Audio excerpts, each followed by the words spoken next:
Welcome back, everybody. If you're following along, we're back with the Duramax. Duramax is freshly deleted and completely tuned now. This may be a really pretty simple video. Some might find it a bit unnecessary, but maybe for somebody who's learning, trying to tackle their first service on their truck, a little bit leery about doing it, we're just going to do an oil change on the Duramax. Not that this really needs it. I'm being a bit anal now that it's all deleted. I've already drained the oil out of the truck. About 2,500 miles on the oil. Black as coal. As long as you haven't deleted your EGR, really, in about 5 minutes, your oil is going to look like that. So, not saying a whole lot, but now that I've got it all deleted, I want to go ahead and get some fresh oil in it, and we're going to go from there. Pay attention to your manufacturer, you guys. Not all oil's the same. Don't just grab any old oil and throw it in. Not saying that you have to use this. This is just what I'm using in my Duramax. There are other options out there. I'm using AC Delco filters. About 2.5 gallons, 10 quarts. Do your Duramax. Like I said, I've already drained the oil. I've got the old filter off, mostly because I didn't want to hold my camera and deal with the messy part of the operation here. So we're going to go ahead and crawl back under it. I'm going to throw the oil filter on, and we're going to fill it back up and go from there. Something I wanted to point out to you guys, that if anybody ever pays attention to them or not, most of your filters have instructions on them. They tell you right there. There's really no need to go more than hand tight. I have literally destroyed filter wrenches trying to get filters off. I don't know if some of these quickie lube, jiffy lube places got people that just don't have a clue what they're doing changing the oil on their vehicles. There is absolutely no need to have your oil filter that tight. So as you can see, I've taken my finger, dipped a little oil in, just lubed up the seal on top of the oil filter. I actually pre-fill them a little bit with oil. That's why it's all slippery. So we're going to go ahead and climb under there, get it thrown in, and then we'll get the oil in. Here we are under the truck, guys. If you don't know, that is your oil pan. That is your drain plug. 16 millimeter, we'll pull that out, drain your oil. It's a lot coming out of there. Have a large bucket or a large pan. Be prepared. This isn't your little 4 or 5 quart Honda. You're getting a bit of oil coming out of there. And right up here, that's where your oil filter goes. Like I said, I've got it everything all drained, all cleaned up, and we'll go ahead and get our new filter installed.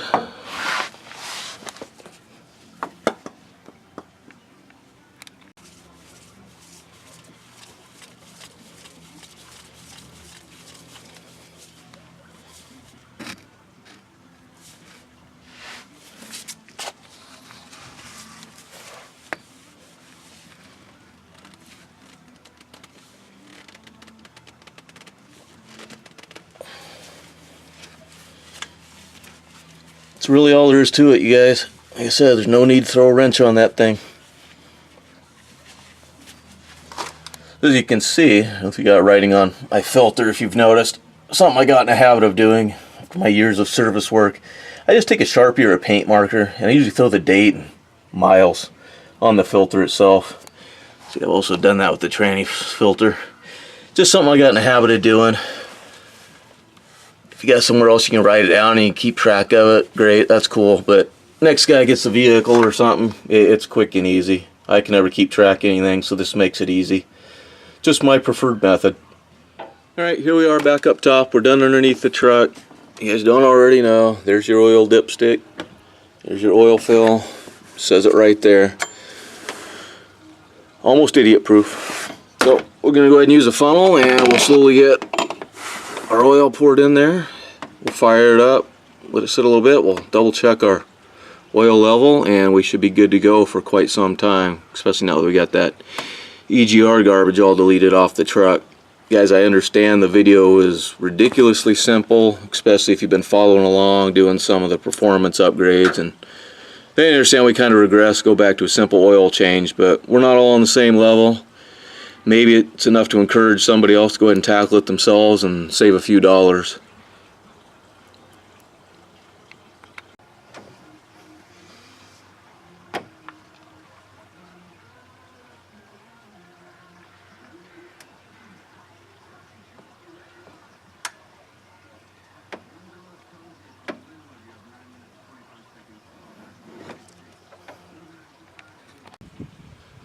Oil's in the truck. I got cap back on. Go ahead and fire it up.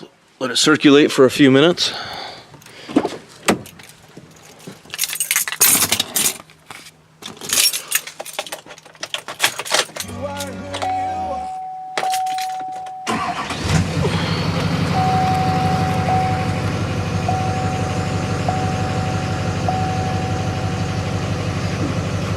Oh, so yeah, we'll check our oil pressure gauge, make sure we got good oil pressure.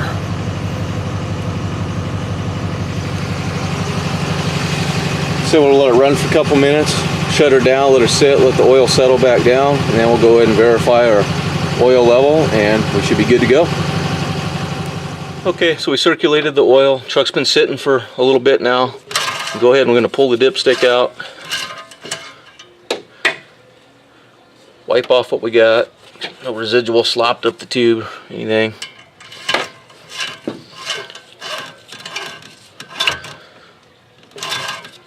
Stick it back in, clean, pull it back out. And hopefully you guys can see that. We'll verify, boom, we are right exactly where we need to be.